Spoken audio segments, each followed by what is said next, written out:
বিচলিত হওয়ার মতোই ঘটনা উঠে এলো সিবিআই এর চার্জশিটে। মুখবন্ধ খামে সুপ্রিম কোর্টে যে তথ্য জানিয়েছিল সিবিআই, তাতে বিচলিত হয়েছিল প্রধান বিচারপতির বেঞ্চ।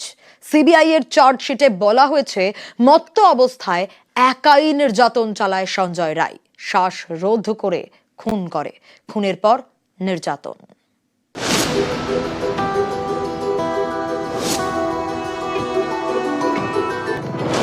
9 অগস্ট আরজি করে তরুণী চিকিৎসকের দেহ উদ্ধার হয়, তারপর ধর্ষণ খুনের অভিযোগে তোলপাড়। সেদিনই কলকাতা পুলিশ গ্রেফতার করে সিভিক ভলান্টিয়ার সঞ্জয় রায়কে। পরে তদন্তভার যায় সিবিআই এর হাতে। প্রথম থেকেই এই ঘটনায় প্রশ্ন ওঠে, একা সঞ্জয় অপরাধী নাকি সঙ্গে আরো কেউ ছিল? সিবিআই তাদের প্রথম চার্জশিটে উল্লেখ করেছে সঞ্জয় রায়ই অপরাধী। চার্জশিটে সিবিআই এর দাবি, মত্ত অবস্থায় ধর্ষণ করার চেষ্টা করে সিভিক ভলান্টিয়ার সঞ্জয় রায়।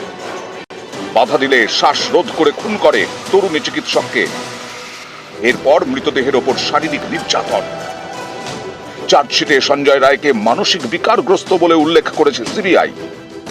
এটা যারা করে তাদেরকে ইংরেজিতে বলা হয় সাইকোপ্যাথ। তারা প্রচন্ড হিংস্র হয়, তাদের কোনো রিমর্স থাকে না, অর্থাৎ তারা বেসিক্যালি সমাজ বিরোধী। এরা যে কোনো মর্মান্তিক ঘটনা খুব হাসতে হাসতে করতে পারে এবং 80% কি 90% অফ দি কেসে এরা কিন্তু রিপিট অফেন্ডার্স হয়। এদের রিহ্যাবিলিটেট করাটা খুব মুশকিলের, কারণ কিছুদিন আপনি জেলে রেখে দিলেন, আবার বেরিয়ে কিন্তু there is a very high chance of reoffending.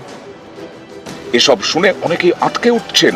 মৃতদেহের ওপর শারীরিক নির্যাতন, কতটা বিকৃত মানসিকতার হলে এমন অপরাধ করা যায়? আসলে এটা এক ধরনের বিরল রোগ। রোগের নাম নেক্রোফিলিয়া, নেক্রস ও ফিলিয়াস, এই দুই গ্রিক শব্দ থেকে রোগের নাম নেক্রোফিলিয়া। নেক্রস কথার অর্থ মৃতদেহ, ফিলিয়াস শব্দের অর্থ আকর্ষণ, অর্থাৎ মৃতদেহের প্রতি যৌন আকর্ষণ। নেক্রোফিলিয়ায় আক্রান্তরা এরকমই বিকৃত যৌন সুখ পেতে চায়। তারা চায় বাধা দেবে না এমন যৌন সঙ্গী, তাই তারা বেছে নেয় মৃতদেহের সঙ্গে সহবাস। কলকাতা পুলিশ গ্রেফতার করেছিল সঞ্জয় রায়কে।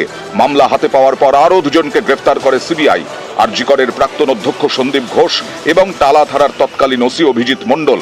ধর্ষণ খুনের মামলায় সিবিআই এই দুজনকে গ্রেফতার করলেও মূল অপরাধে তারা কেউই অভিযুক্ত নন। আদালতেও সিবিআই জানিয়েছিল ধর্ষণ করেছে একজনই।